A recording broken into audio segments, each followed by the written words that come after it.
मग तो अर्जुन म्हणला टर्निंग पॉइंट इथं. मग तो अर्जुन म्हणला हा अर्जुन तिला म्हणला तू नव्हती का ती. कोण म्हणला अर्जुन.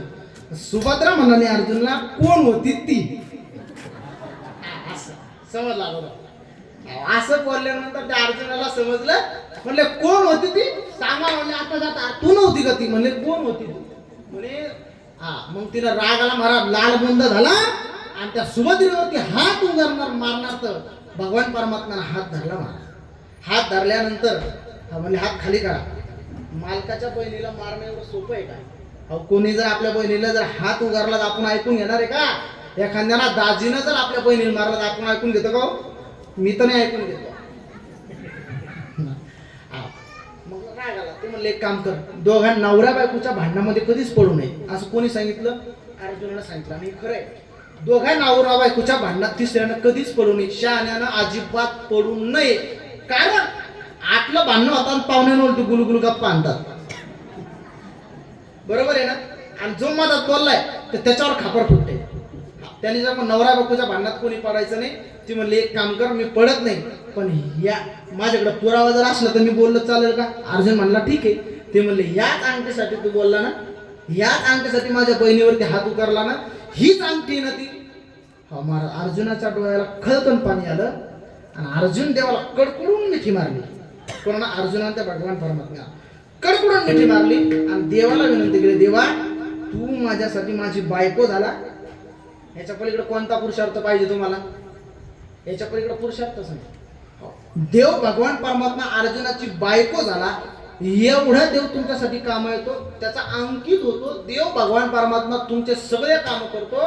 महाराज आम्हालाही असं वाटतं की आमच्या घरी भगवान परमात्म्याला राहावं. पण एकच इच्छा आहे तुम्ही फक्त आम्हाला सांगा काय करावं लागेल. आपण निवडलेल्या अभंगाच्या प्रथम चरणात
जास्त आता थांबतोय. नम्र झाला होता. तुम्ही फक्त काहीच करू नका नम्र व्हा महाराज. एकच उदाहरण देतो थांबतो. शेतामध्ये तुम्ही काम केलेलं आहे. खेड्यातलं जीवन तुम्हाला माहिती आहे. नदीला पूर आल्यानंतर घराच्या घरं वाहतात. लोखंडाचे लोखंड वाहतात. झाडाचे झाडं वाहतात. पण लवळ जागीच राहतात. काय झालं बोलून घ्या तुमच्या झालं. आता बोलू नका. बरोबर. तुमच्या जीवनामध्ये लवळ माहिती आहे तुम्हाला. माहिती आहे ना. संपूर्ण पाहून जातो पण ते लवळ जाग्यावरती राहतं. याच्यात एक गुण आहे महाराज. ते वागतं नम्र राहतं. काय राहतं असं झोपून राहतं जाग्यावर. किती संकट येऊ वरून निघून जातात. माणसाच्या जीवनामध्ये तेवढी नम्रता मात्र करायची. बाकी काहीच करायचं काम नाही तुम्हाला. आताचं जीवन असं झाले. आरे म्हणतात लोक कार्य म्हणतात. तुम्हाला बाबा आरे म्हणतात लोक कार्य म्हणतात. या भूतलावरती आता नम्रपणा राहिलेला नाही. आणि लोकही तसे मूर्खासारखे वागायला लागले, लोकांना त्रास द्यायला लागले. अहो नम्र माणसाला राहायचं नाही कुठपर्यंत. अहो तुम्हाला किती त्रास झाला तरी चालेल, पण माणसानं नम्र राहिलं पाहिजे. जेवढं तुम्ही वाकून चालणार असं तेवढं लोक तुमचा आदर करणार, आणि तुम्ही जेवढं फुगीरवाणी चालणार तेवढं लोक तुम्हाला त्रास द्यायला सुरुवात करणार. म्हणून तुकोबराय सांगतात नम्र राहा. इथं नम्र शब्द दोन अर्थाने घेऊ शकतो. तुम्हाला हा नम्र सांगितला, दुसरा नम्र सांगितला. भगवंताकडे हा नम्र भावनेनं जा. म्हणजे नम्र काही काही लोक लांबूनच दर्शन घेतात, असं येतो महाराजांची पाय पडताना दात लांबूनच निघाले, तसं नाही. हा जरी तुम्ही मान नाही झुकवली तरी चालेल, शरीर नाही वाकवलं तरी चालेल, पण अंतःकरणानं भगवान परमात्म्याकडे नम्र व्हा. हे त्यातला भाव आहे. मारुती रायाकडे जर तुम्ही गेले तर अंतःकरणातील काम, क्रोध, लोभ, मत्सर, मद, अहंकार सगळं काढायचं, बाजूला काढायचं, आणि त्या आशेनं भगवान परमात्म्याकडे नम्र व्हायचं. तरच तुमचा भगवान परमात्मा अंकित होतो. तुमच्या हातामध्ये भगवान परमात्मा लागेल. नम्र भावना तितकी ताकदीनं लागेल, तितका जोर लागेल तुमच्या नम्रतेमध्ये. काही काही साधू महात्मे बघा किती नम्र असतात. अशी अनेक उदाहरण तुम्हाला देईल. नाथ महाराजांच्या अंगावरती महाराज 108 वेळा तो थुंकला, येऊन 108. आताच्या जगात एकदा थुकल्यावर, माझ्या अंगावर थुकल्यावर मी एवढं सहन करेल का? माझं सांगतो तुमचं चालू. एकदा थुकल्यावर करेल सहन, दोनदा. अहो रस्त्याने जर चाललं एखाद्या पोरांना गाडी, तर माणूस त्याला लगेच थांबवतो, मूर्खा नीट थुक. 2 शितोडे आपल्या अंगावरती आले. पण लोकांनाही समाजात चांगलं जीवन जगलं पाहिजे, कुठं रस्त्यानं थुकलं नाही पाहिजे, कोणाला त्रास नाही झाला पाहिजे. हेच कीर्तनातून घ्यायचं म्हणजे कायचं, एकच काम करायचं, आपल्यापासून इतर व्यक्तीला त्रास झाला नाही पाहिजे असं जीवन जगायचं. 2 पैसे तुमच्या अंतःकरणात कमी कमवले आले तरी चालेल, पण आपल्यापासून दुसऱ्याला त्रास नाही झाला पाहिजे एवढं जीवन जगायचं. कारण आता भाऊ भावाचा राहिला नाही. अहो हा देव एवढा श्रेष्ठ, याने जर ठरवलं की समाजामध्ये आपल्या मांडीवरती बाळ म्हणून राहायचं, हा बाळ म्हणून राहू शकतो. कोण? हा. याने जर ठरवलं समाजाचा काळ म्हणून राहायचा, आता हा काळ म्हणून राहू शकतो. याने जर ठरवलं उद्या फुटाणे वाटायचे, हा फुटाणे वाटू शकतो. आणि याने जर ठरवलं कुटाणे करायचे, हा कुटाणे. याने जर समज ठरवलं समाजामध्ये आपला गाडा उभा करायचा आहे, गाडा, हा गाडाही उभा करू शकतो. आणि याने ठरवलं समाजामध्ये राडा करायचा, हा राडाही करू शकतो. एवढी ताकद आहे महाराजांचा. असा असणार हा भगवान परमात्म्याचा नृत्य अत्यंत गोड आहे. तुम्ही नम्र व्हा, म्हणजे अंतःकरणातील पूर्वक नम्र व्हा. आणि तुम्हाला एकच हात जोडून विनंती आहे. आतापर्यंत आम्ही उधळ घेतलं होतं, कीर्तनाचं मी घेतलं होतं, बोलायचं यांनी, वाजवायचं घेतलं होतं त्यांनी, गाण्याचं घेतलं होतं त्यांनी, टाळाचं घेतलं होतं, बाबांना चोपदाराचं घेतलं होतं त्यांनी, विण्याचं घेतलं होतं. तुम्ही काय घेतलं हो? आता एकच काम करा, ज्यांना हात असतील ते वर करा. जे हात वर करणार नाही त्याला शेजाऱ्याची शपथ देवा. वा येऊ का चहा घेऊन? मग आता केले हात वर. ज्यांचे हात असतील त्यांनी वर करा. केले का? व्हिडिओ घ्या. विठोबा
काय तुमचा पार मारता येईल, काय बोलू मी आता. एकाचा हात वर नाही. मावशी तुमचं असंच लक्ष ठेवा, म्हणजे आमचं बरं राहील. हो आमचं बरं राहील. हा असा असणारा भगवान परमात्मा सगळ्यांनी आनंद जीवन जगा, हीच तुम्हाला हात जोडून विनंती आहे. कारण या समाजावरती सध्या फार संकट आहे महाराज. समाज निर्व्यसनी होत चाललाय. समाज निर्भीड होत चालला, समाजामध्ये एकता राहिली नाही, समाज आपल्या मनाला जसं वाटेल तसा बघ तशी जगायला सुरुवात केली आहे. जास्त काही बोलणार नाही, काही चुकलं असेल तर मला क्षमा करा. 15 मिनिटं छत्रपती शिवाजी महाराज ज्यांनी रक्ताचं रान करून स्वतःच्या प्राणाची आहुती देऊन, आजी बाबा बस खाली, हे स्वराज्य निर्माण केले, रक्ताचं रान केलं महाराज या लोकांनी. कमीत कमी त्यांना विसरलं आपण नाही पाहिजे. आपण जर धर्माचं काम करता नाही आलं तर करू नका, पण धर्मावरती जे बोलतात, धर्माचं ज्यांनी काम केलंय, अहोरात्र कष्ट करून हे स्वराज्य निर्माण केलंय, कमीत कमी त्यांना विसरू नका. अनेक या भागामध्ये चित्रपट आले, अनेक फिल्म सृष्टी होऊन गेल्या, पण जगाला संदेश देणारा आणि मानवता शिकवणारा आणि हाल चेष्टा सहन करून संभाजी महाराजांनी जे काय जीवन जगले महाराज आपल्या धर्मासाठी, तो दाखवणारा सीन म्हणजे त्या छावा चित्रपटामध्ये आहे. तो कोणी कोणी बघितला हात वर करावा. वा, भरपूर लोकांनी बघितला. ज्यांनी नसेल बघितला, सप्ताहाच्या उरलेल्या पैशातून छावा चित्रपट दाखवा, हे काय नाही तर मला द्यावा, मी दाखवतो छावा चित्रपट. हा, असा सगळ्यांनी पाहिला पाहिजे. संभाजी महाराजांचं चरित्र सांगत असताना मी व्याख्यान तर करतोच, बेस व्याख्यानाचं पण आहे, कीर्तनाचं पण आहे. कधी कधी काय होतं, कीर्तन आता हनुमान दररोज कीर्तन आहे, 2-3 दिवसात थोडंफार होतं मागं पुढे. असा असणारा धर्मवीर संभाजी महाराज तुमच्यासाठी अहोरात्र कष्ट केले महाराज. पण एक वाक्य बोलतो, छत्रपती संभाजीनगर, तुमच्या नगराचा सप्ताह पाहिल्यानंतर छत्रपती संभाजी महाराज, धर्मवीर छत्रपती शिवाजी महाराज सुद्धा 350 वर्षापूर्वी कल्पना केली असेल की महाराजा महाराष्ट्रामध्ये असे मावळे होतील की ते सुद्धा भगवान परमात्म्याचं नामस्मरण करतील.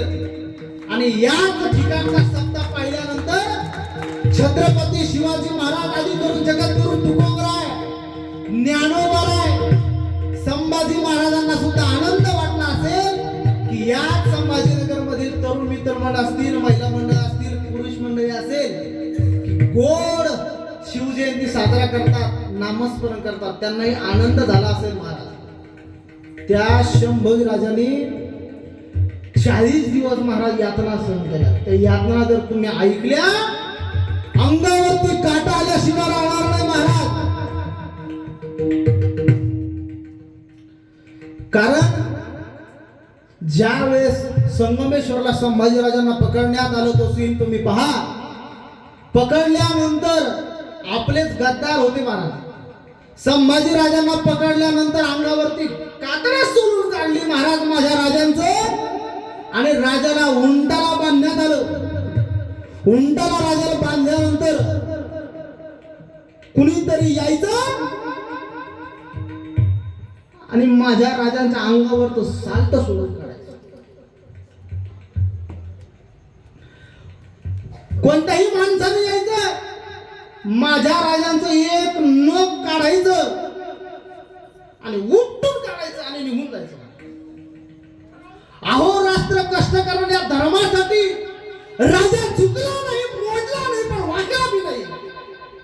तो राजा छत्रपती संभाजी महाराज आपल्या धर्मासाठी एक क्षणही झुकला नाही, आपला धर्म बदलला सुद्धा नाही. तो मध्ये छत्रपती संभाजी महाराज. या देशामध्ये, या प्रांतामध्ये अनेक राजे झाले, पण संभाजी महाराजांचा राजा या भारतामध्ये, या देशामध्ये होता कामा नाही आणि होणारही नाही. अनेक राजे पाहिले आहेत.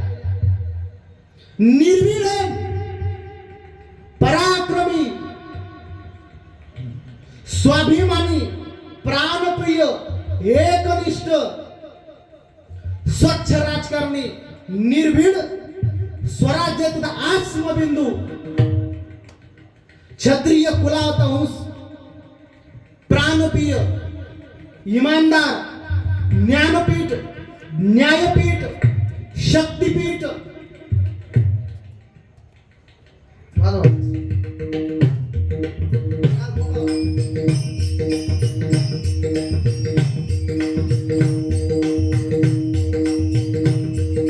असं असणारा छत्रपती संभाजी महाराज अहोरात्र कष्ट करून या समाजासमोर राजानं आपल्या बलिदानाची आहुती दिली. ज्या टायमाला छत्रपती संभाजी महाराजांना पकडण्यात आलं तर मिठानं महाराज ते आण झाले. साल्ट ओढल्यानंतर जीभ तोडण्यात आली, ओढण्यात आली. कोणीतरी यायचं, दोन सळ्या घ्यायचं आणि छत्रपती शंभूराजाच्या डोळ्यामध्ये सळ्या घालायच्या आणि दोन्ही कुंभलं बाहेर यावेत. काय वेदना झाल्या कधी पाहिलंय का? अहो त्या काळामध्ये शंभूराजांना इतका त्रास झालाय, तो त्रास तुम्हाला माझ्या वाणीतून मी सांगू शकत नाही. वाणी आपण करते इतका त्रास झालेला आहे. कोणीतरी यायचं, एक एक कोणाचे नख काढायचं, कुणीतरी यायचं केस उपटायचं, कुणीतरी यायचं दात उपटायचं, कोणीतरी यायचं पायाचे नख आहेत ना नख टाचे उपटायचे. रक्ताचा राभो झालेला माझा शंभूराजा किती दिवस त्रास झाला? 41 दिवस. आणि तुकडे करण्यात आले, तुकडे करून मोडण्यात आला, फेकण्यात आले. एवढा तास या भूमीवरती एकच राजा झाला, तो म्हणजे शंभूराजा. याच्यानंतर राजा एवढा अपेक्षा सहन करणार नाही, एवढा त्रास तो सहन करणार नाही.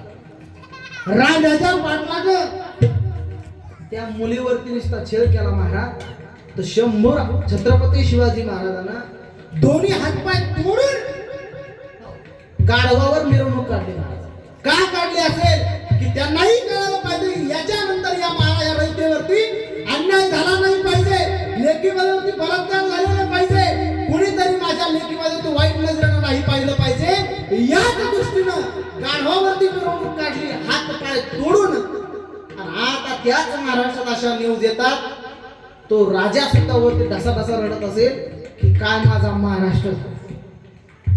थोडं तुम्ही व्यवस्थित राहा, चांगलं जीवन जगा, एवढा संदेश देतो. जास्त वेळ घेणार नाही, पुढचा प्रवास आहे.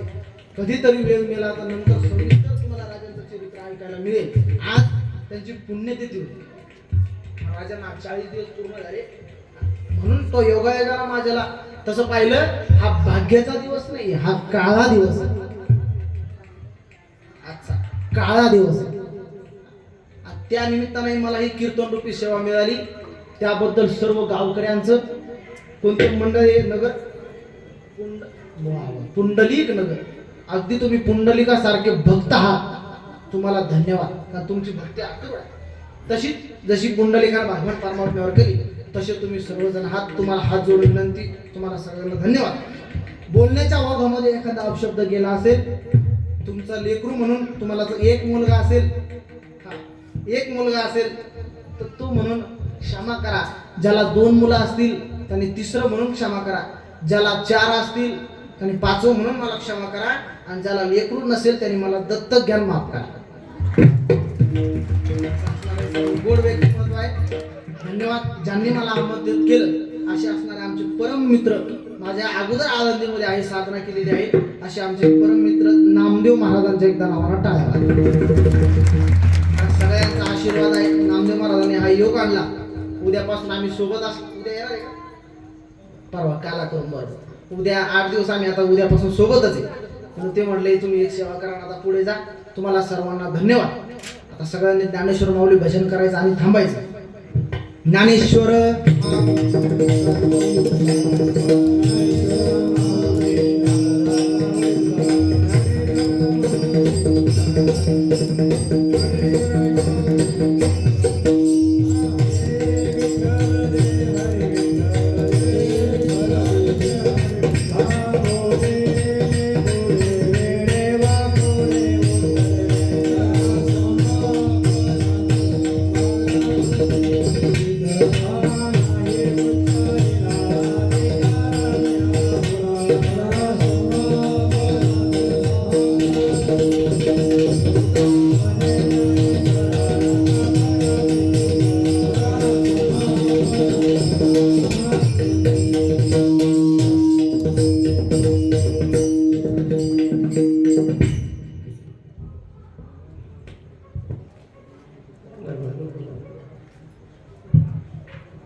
नम्र झाला होता तेने कोडिले अनंता या अभंगावर महाराजांनी सुंदर असं सोप्या भाषेमध्ये आपल्याला चिंतन मांडलं.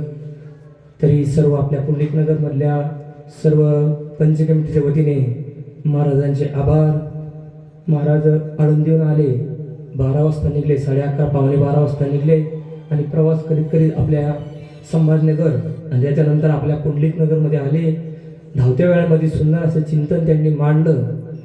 त्याच्यामुळे सर्व गावकऱ्याच्या वतीने त्यांचे आभार. उद्याचे निवेदन सकाळी 7 वाजता ज्ञानेश्वरी पारायण, शेवटचा दिवस आहे ज्ञानेश्वरी पारायणाचा. ज्याला ज्याला अजूनही बसायचं असेल शेवटच्या दिवशी बसवा. त्यातून सकाळी 7 वाजता ज्ञानेश्वरी पारायण होईल. त्याच्यानंतर 11 वाजता भागवत कथा सुरू होणार आहे. कारण की आज थोडा वेळ, उद्या वेळ थोडा चेंज होणार आहे. त्याच्यामुळं 11 ते 12:30 1 2 वाजता भागवत कथा होईल. त्याच्यानंतर आपल्या वेळेमध्ये हरिपाठ मग जर दिंडी काढायचं असेल तर आहे की नाही महाराज, दिंडी असेल ना, हां दिंडी किती वाजता? 4 वाजता. 4 वाजता दिंडी निघल. दिंडीमध्येच हरिपाठ होईल. आणि उद्याचे जे कीर्तन, महाराष्ट्रातील सुप्रसिद्ध कीर्तनकार विनोदाचार्य शिवाजी महाराज पवार बिडकर यांचं उद्या ठीक 8:30 10:30 या वेळेमध्ये सुंदर असं कीर्तन होणार आहे. ह्याही कीर्तनाचा सर्वांनी अवश्य लाभ घ्यायचा. रामकृष्ण हरी. बोलायचं का? 2च मिनिटं थांबा. बोलायचं हा.